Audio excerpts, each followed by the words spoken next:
ये लो, एक और खा लो। नहीं नहीं, बस और नहीं नानी श्री, पेट भर गया। ठीक है, मत खाओ।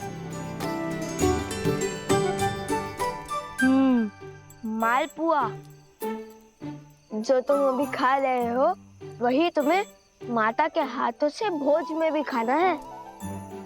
और क्या ज्ञात तो है कि नानी श्री के हाथ में अधिक स्वाद है या उनकी पुत्री हमारी बड़ी माता श्री के हाथ में?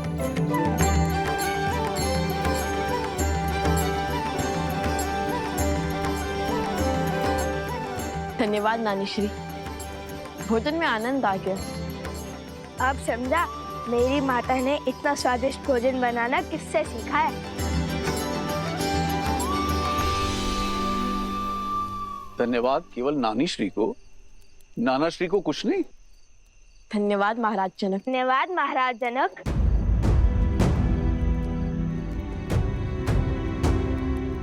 पुनः महाराज जनक, एक बार नाना श्री तो बोल दो। जब आपने हमारी माता को अपनी पुत्री नहीं माना, तो हम आपको अपने नाना कैसे मान ले?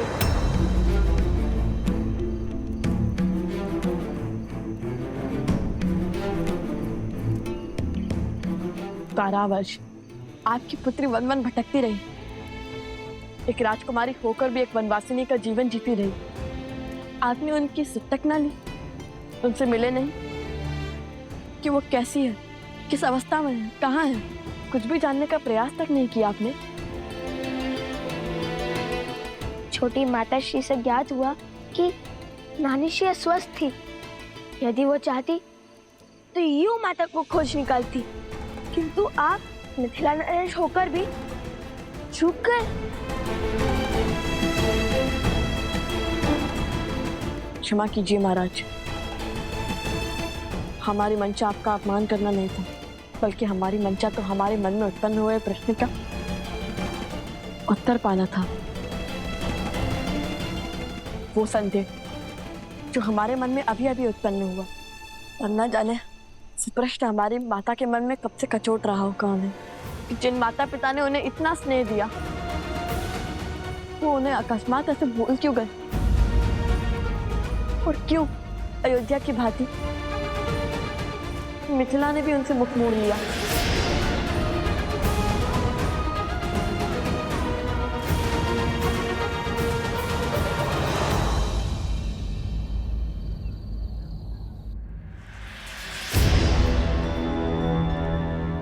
सुख के क्षण में संदेह की आंधी आना उचित नहीं। उस व्यक्ति का भाभी मां के चरित्र पर पुनः प्रश्न उठाना ये विचित्र भी है और विचारणीय भी। राज अनुज लक्ष्मण ने उचित किया उस पापी के साथ। मेरी मां ने तो लोक अपवाद की इस नवीन ज्वाला को भड़कने से पूर्व ही मृत्यु शैया पे सुला दीजिए, अंत कर दीजिए उस दुष्ट का। नहीं सुमन जी, राम राज्य में प्रश्नों का उत्तर दिया जाता है, दंड नहीं। उचित किया लक्ष्मण तुमने, जो उसे कोई हानि नहीं पहुंचाई। अब इस बात को यहीं दबा दो और जाने दो, हर व्यक्ति की अपनी एक सोच होती है, अपनी एक विचारधारा होती है।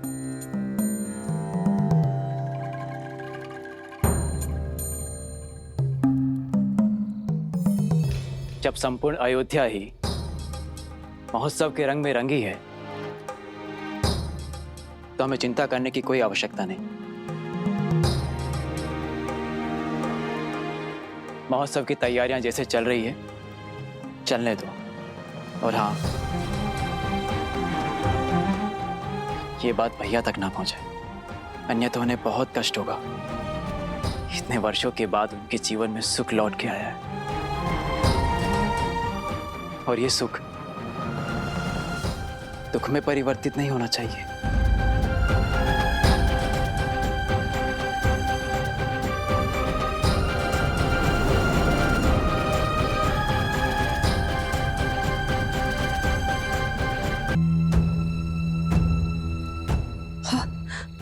अब जब सब कुछ मंगल हो रहा था, न जाने ये कौन है जो मेरी सीता पे लांछन लगाने और उसे अग्नि परीक्षा की ललकार लेकर आ गया। मुझे ही कुछ करना होगा, मुझे ही कुछ करना होगा। मैं आमरण व्रत करूंगी, जो अपने घर की सुख शांति के लिए बहुत अच्छा होगा।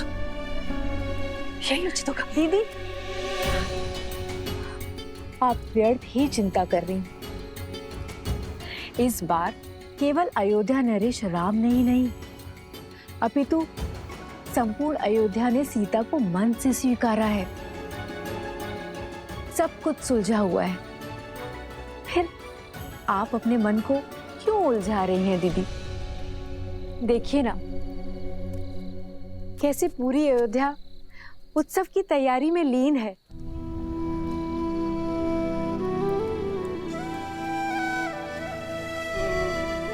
सबके मुख पे कितना हर्ष है, उल्लास है। सब कुछ शुभ है दीदी। आप व्यर्थ की चिंता त्याग दीजिए। अब जहां सहस्त्रों भले व्यक्ति होंगे, वहां एक दो बुरे भी तो होंगे ना दीदी। चलिए, अब अपने आंसू पोंछ लीजिए। यदि राम ने आपका ऐसा चिंतित मुख देख लिया ना, तो व्यर्थ में दुखी हो जाएगा हमारा पुत्र। मेरा राम, यदि तुम्हें लगता है कि हम हमारी सीता को भूल गए हैं, तो ये तुम्हारी भूल है। और सुनैना, भूल तो मुझसे हुई है। इतने वर्षों तक अपनी पुत्री की सुध न लेने की भूल, उसकी कुशलता का ध्यान न रखने की भूल।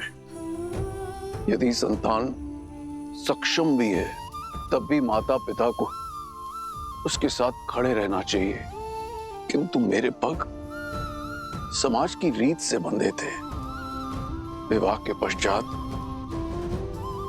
जनक की पुत्री राजा राम की पत्नी बन गई, अयोध्या की महारानी हो गई।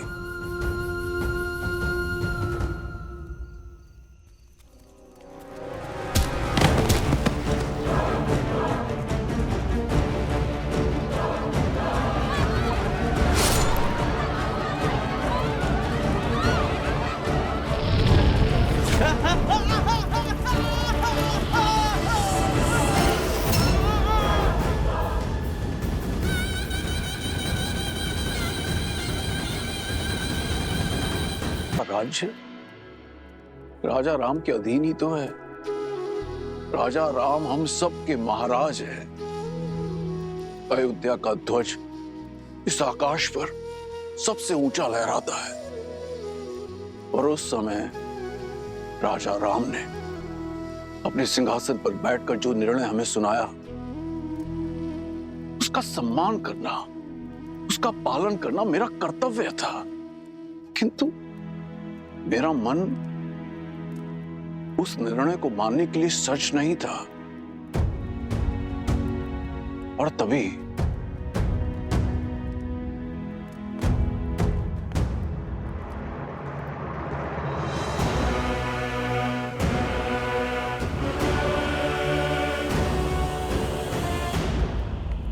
पुत्री सीता ने मुझे ये पत्र भेजा था, जो उसने अयोध्या छोड़ते समय लिखा था। इसमें उसने मुझे उसे ढूंढने से मना किया था। यह भी लिखा है कि ये निर्णय उसका अपना है, और मैं अपने राजा श्री राम राज्य की कल्पना के विरुद्ध ना जाऊं। मुझे स्वयं पर जितनी गिलानी है, उससे कहीं अधिक अपनी पुत्री सीता पर गर्व है। उसने जो कुछ भी किया समाज कल्याण के लिए किया।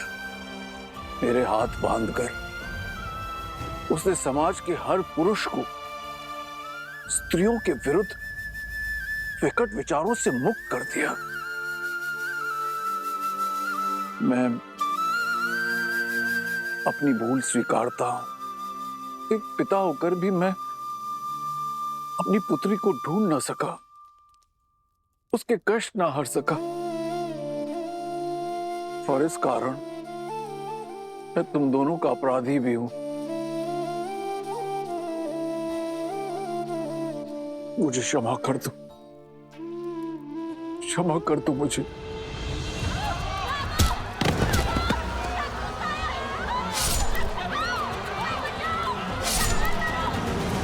क्षमा कर दो मुझे। नहीं महाराज, आप हमसे क्षमा मत मांगो, आप हमसे बड़े हैं। बड़ा उसमें भी बड़प्पन तो नहीं दिखा पाया ना। यदि मैंने अपनी पुत्री को ढूंढने का प्रयत्न किया होता तो मुझे ये तो ज्ञात होता कि मेरे 2 नाती और भी हैं।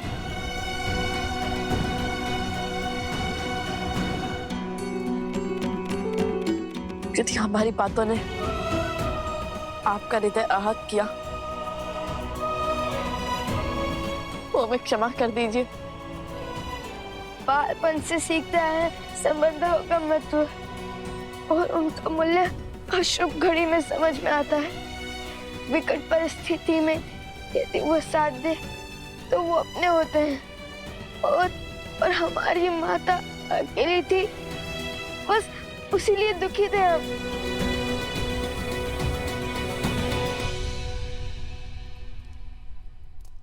आंसू पोछिए नाना श्री।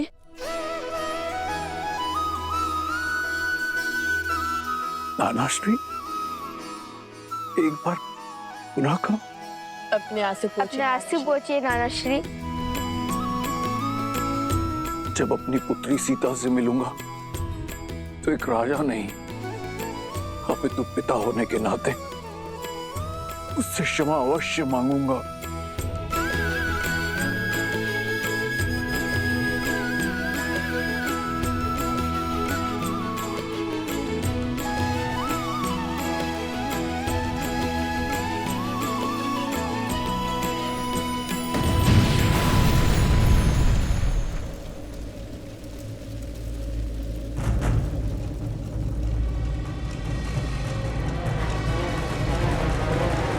कहाँ है राम और सीता के पुत्र? अयोध्या के लवकुश कहाँ है?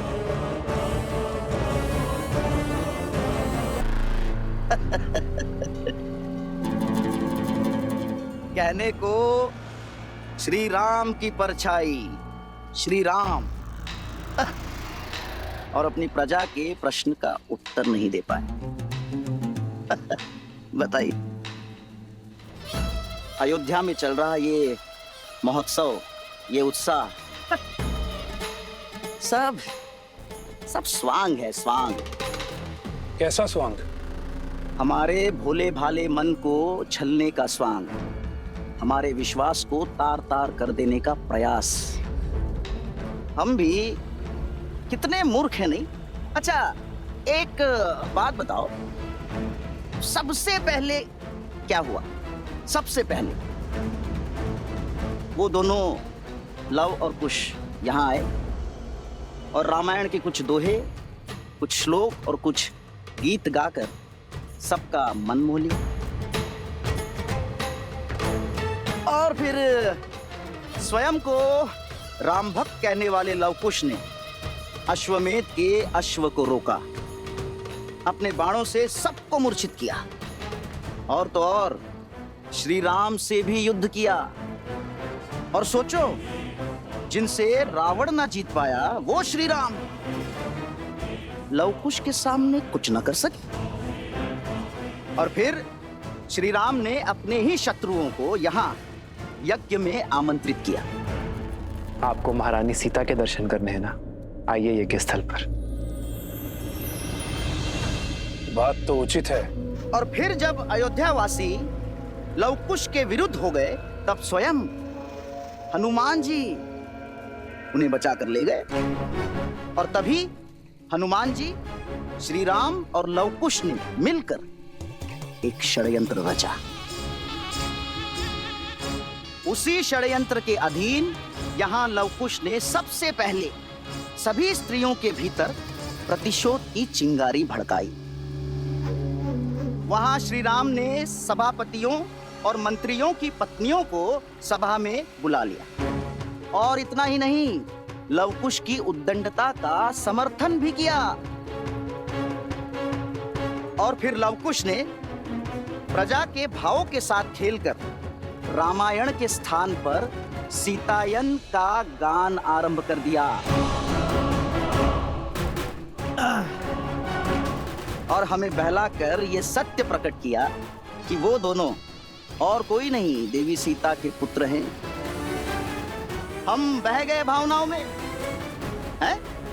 बह गए, करने लगे सीता को अयोध्या में लाने की विनती और बिना सोचे समझे अपनी पावन धरा को अपावन करने का प्रयास। उन्होंने ये स्वांग रचा ही इसलिए है कि देवी सीता अयोध्या लौट सके। ये बात हमें मिलकर और भी पुरुषों को समझानी होगी। एक साथ मिलकर श्री राम से प्रश्न करना होगा। किंतु कैसे? हमें तो कोई श्री राम के समीप भी जाने नहीं दे रहा। ये तुम मुझ पर छोड़ दो। उचित समय पे और उचित स्थान पर अयोध्या पुनः सिया राम से अवश्य प्रश्न करेगी।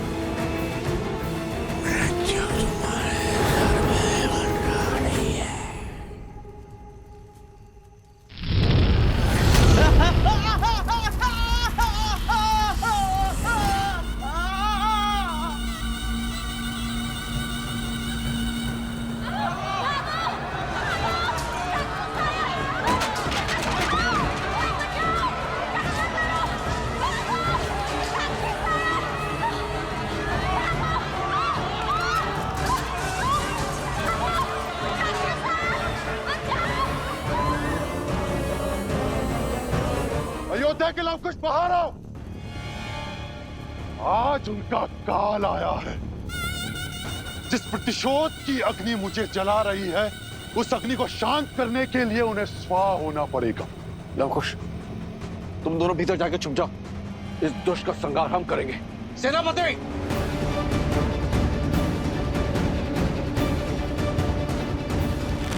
नहीं नाना श्री,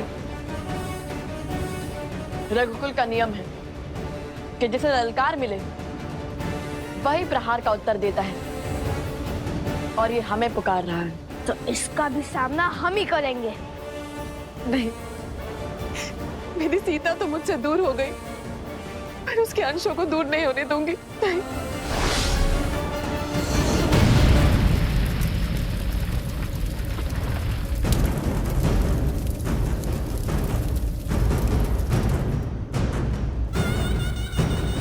तुम सब मेरे साथ कक्ष में चलो, चलो। नहीं नानी माँ, आप भूल गई हम सिया के और रघुकुल के राम के पुत्र हैं। हमें कुछ नहीं हो सकता। ये हमारा एक रघुवंशी का वचन है कि हम सुरक्षित लौटेंगे, और वो भी उस असुर का सर्वनाश करके।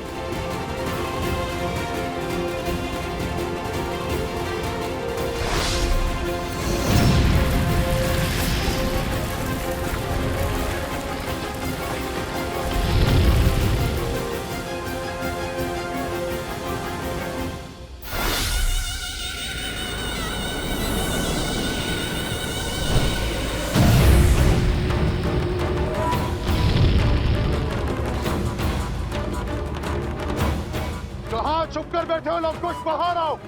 पिंगलाश तुम्हें चुनौती दे रहा है।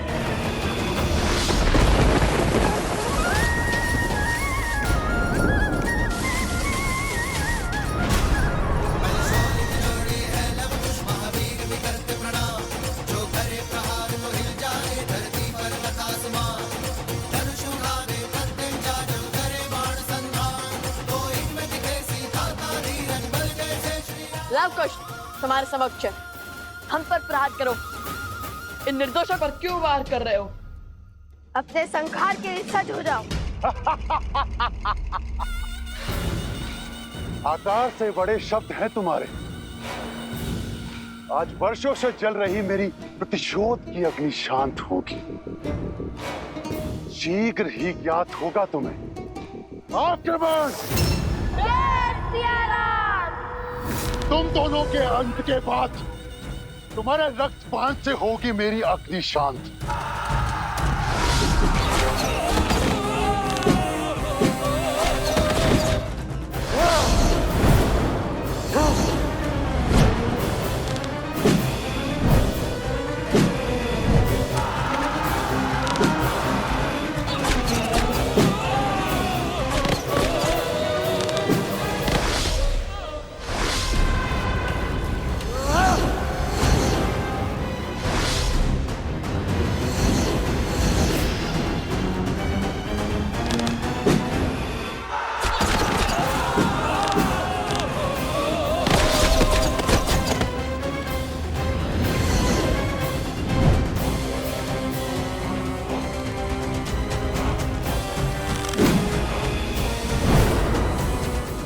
आपकी कैसी अग्नि है पिंगलाक्ष, जिसमें तुम अपने ही लोगों को बलि चढ़ाए जा रहे हो?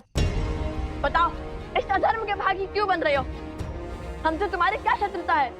इससे पहले कि ये अग्नि तुम्हें ही भस्म कर दे, सब कुछ छोड़कर प्रभु श्री राम के शरण में आ जाओ पिंगलाक्ष। बस! सेना हर ओर से आक्रमण करो, आगे बढ़ो।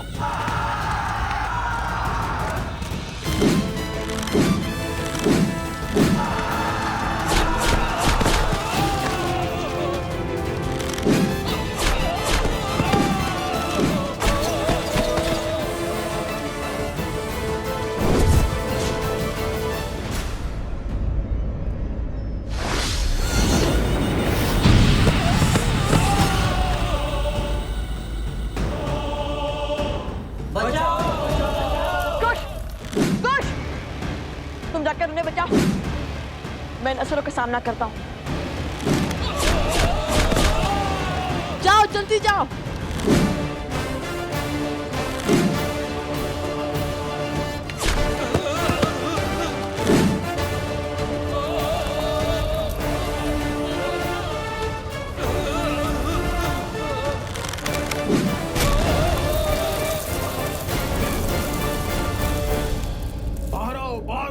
सब लोग बाहर आइए, इस ओर चलिए। शीघ्र कीजिए सैनिकों, शीघ्र कीजिए।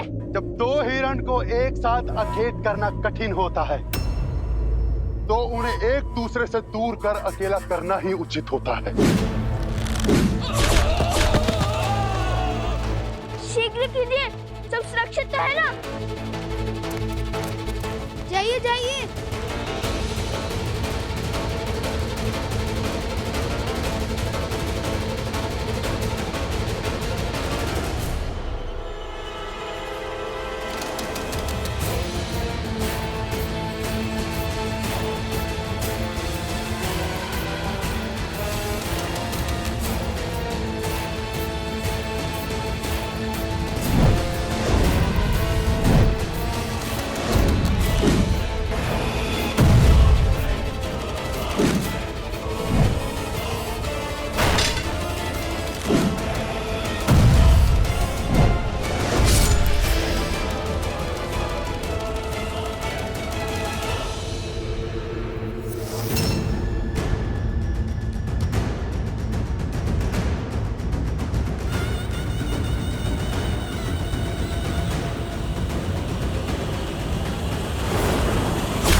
जनको मिथिलाधीशः सधर्मात्मा महेश्वरः ज्ञानी च तपसा युक्तो धीरः शौर्य समन्वितः।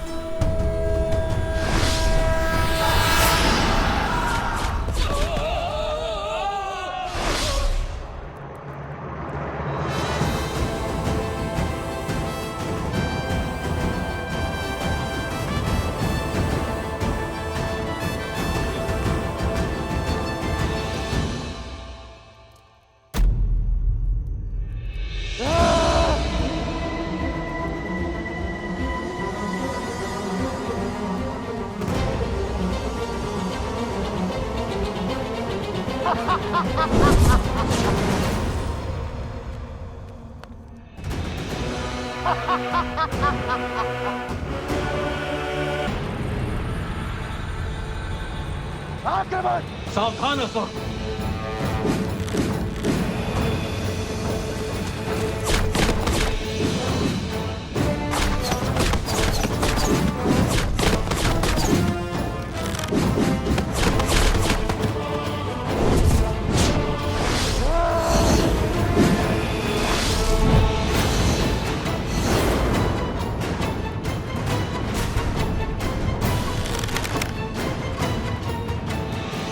जलास्त्र।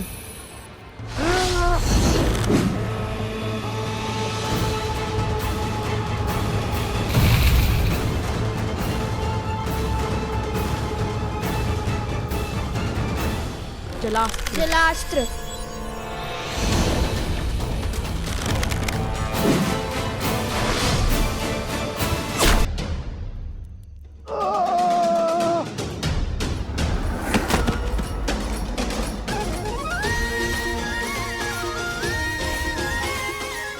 सियाराम के लव कुश से टकराने चले थे। चख लिया ना पराजय का स्वाद। चलो भागो यहाँ से।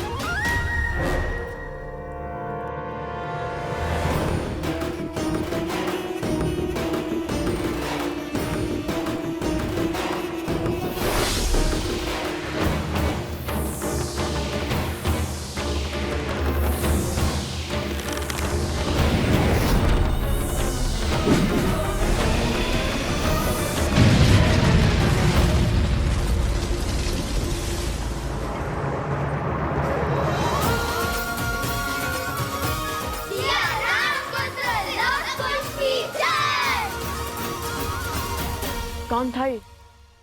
और भला हमें क्यों मारना चाहता? और वो भी तब जब माता पुनः अयोध्या लौट रही है।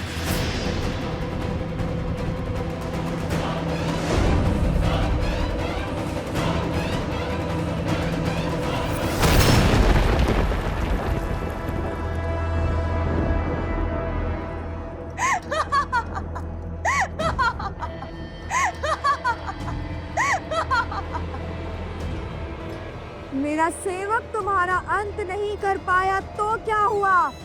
मैं शूर्पणखा करूंगी तुम्हारा अंत।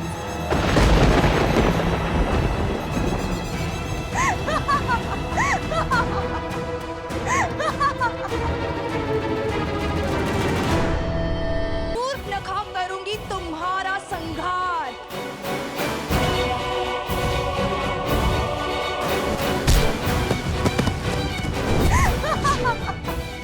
लव कुश, जानती हूँ कि हर माया की काट खोजने में सक्षम हो तुम दोनों। तो तुम हो जिसने हमें पहले भी मारने का प्रयास किया था, और हमने पहले भी तुम्हारे प्रयास को विफल किया था। तुम्हारे कारण मेरे भाई के प्राण संकट में पड़े हैं।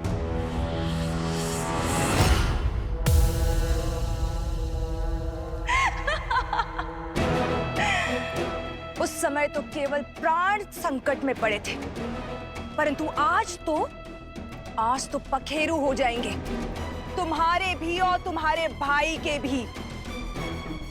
आज साम दाम दंड भेद सारी युक्तियां लगाकर, सारी शक्तियां लगाकर रघुवंश के कल और कुल का अध्याय ही समाप्त कर दूंगी मैं।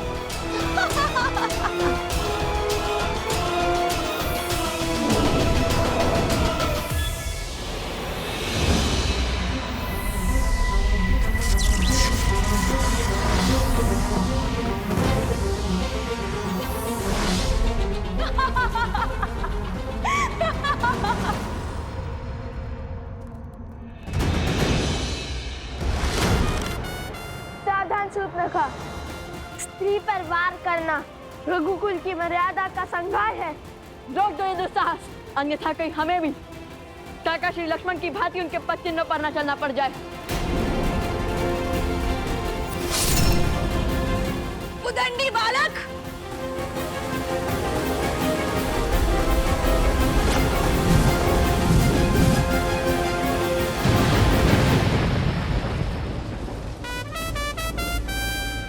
असंभव।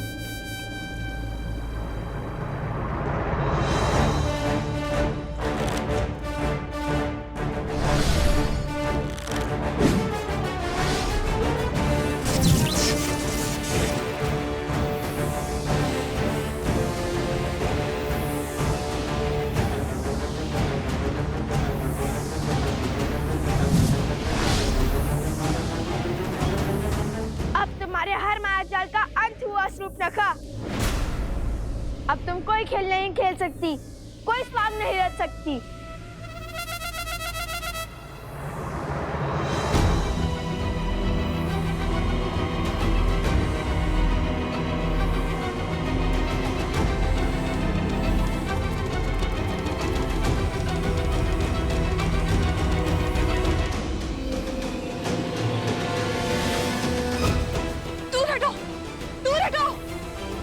ये स्त्री नहीं, राक्षसनी है। इसका वध इसी क्षण होना चाहिए। मारो इसे। अरे सियाराम के वियोग का कारण भी तो यही है, मारो इसे।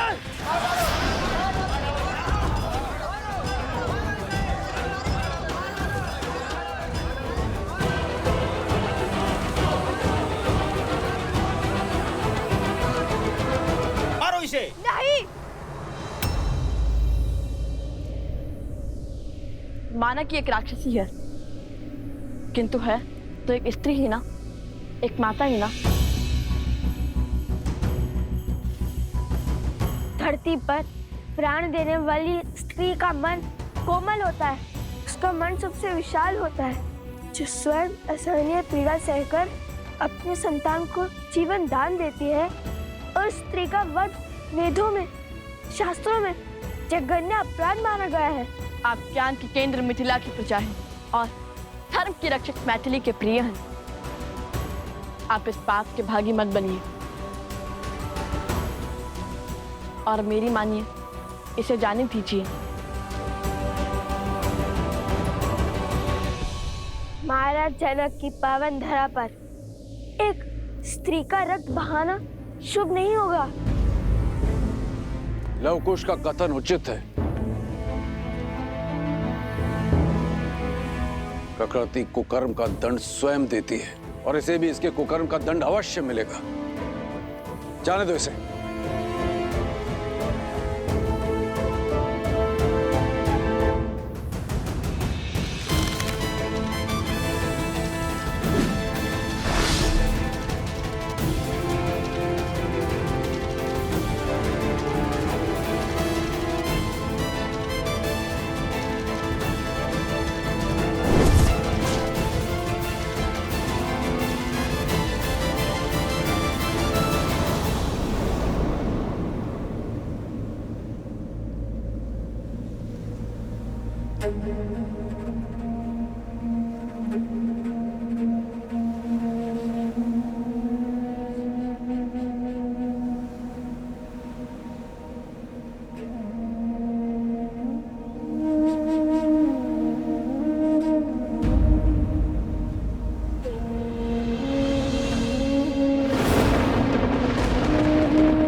जब ब्रह्मदेव से वरदान प्राप्त करने के बाद इस भूमि पर आपने अपने पांव रखे थे और आपने अपना दिग्विजय आरंभ किया था।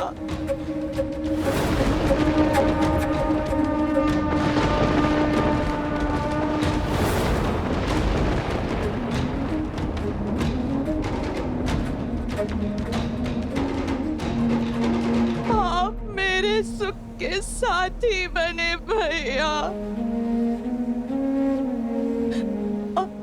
और मैं आपके काल का कारण बन गई भैया, कारण बन गई। मेरी एक इच्छा की वजह से सब कुछ तबाह हो गया। मैंने अथक प्रयास किए, परंतु मैं जीत नहीं पाई। सत्य कहा था सीता ने कि राम और सीता को पृथक करना असंभव है, और जिसने भी चेष्टा की वो काल का ग्रास बन गया भैया।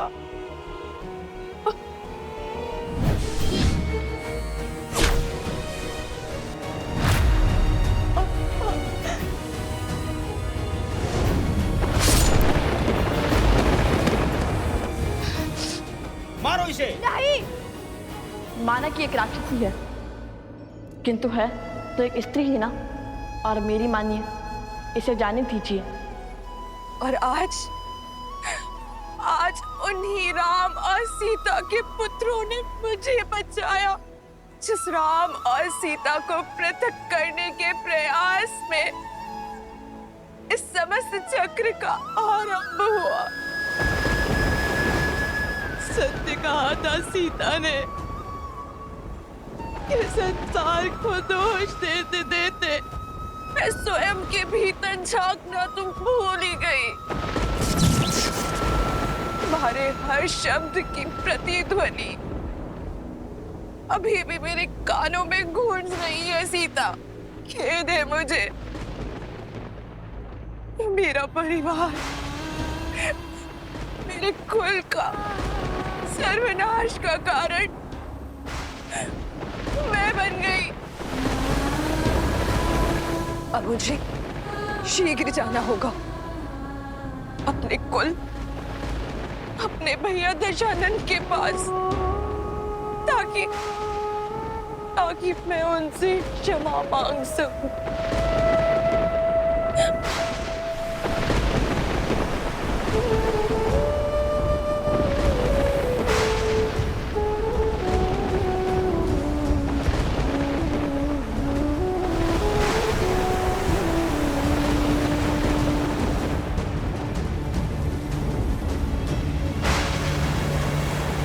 जय श्री राम।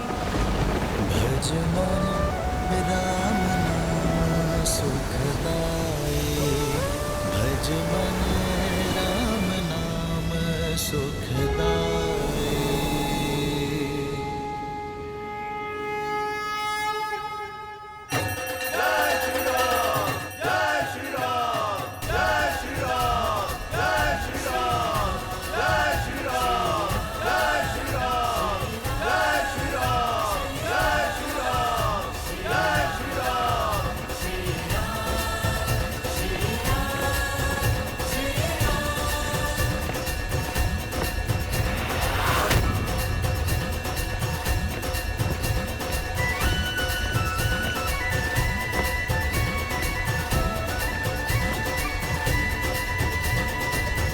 अब तो देवी सीता के लिए महारानी के राजवस्त्र और मुकुट भी जा रहा है। अब तो अपनी योजना बताओ। अनेक और धीरज रखो मित्र, कुछ ही क्षणों में उचित समय हमारे समक्ष होगा।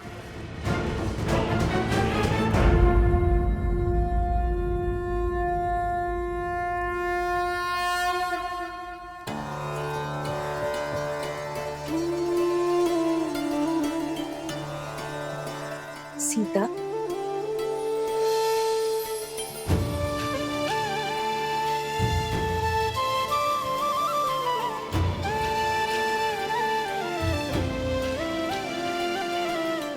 माता,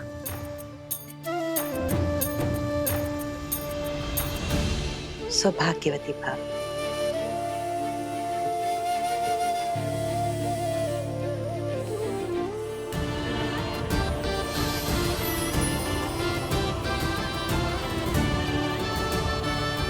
संपूर्ण अयोध्या अपनी महारानी सीता को देखने के लिए आतुर है। अयोध्या ही क्यों, उसके राजा श्री राम भी पल के बिछाए प्रतीक्षा कर रहे तुम्हारी। क्षण भर दीजिए माता, अपनी अंतिम प्रार्थना संपूर्ण कर मैं सज हो जाती हूँ। माता, क्या हुआ? आपकी आंखों में आंसू क्यों? अरे कुछ नहीं, बस अपने सौभाग्य के आभास हुआ है। सच सीता, ये सौभाग्य है हमारा, राम का, अयोध्या का, कि तुम हमें मिली। प्रजा के लिए महारानी माता समान होती है। अब पुनः अयोध्या को अनाथ करके मत जाना सीता।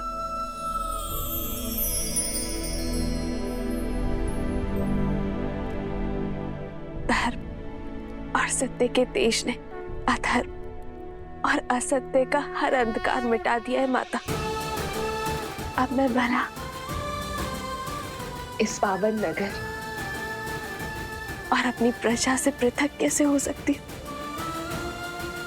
आप अपने मन का हर सत्य, हर चिंता त्याग दीजिए। राजकुमारों के साथ साथ रात्रि में आपको भी अपने हाथों का महाभोज खिलाऊंगी मैं।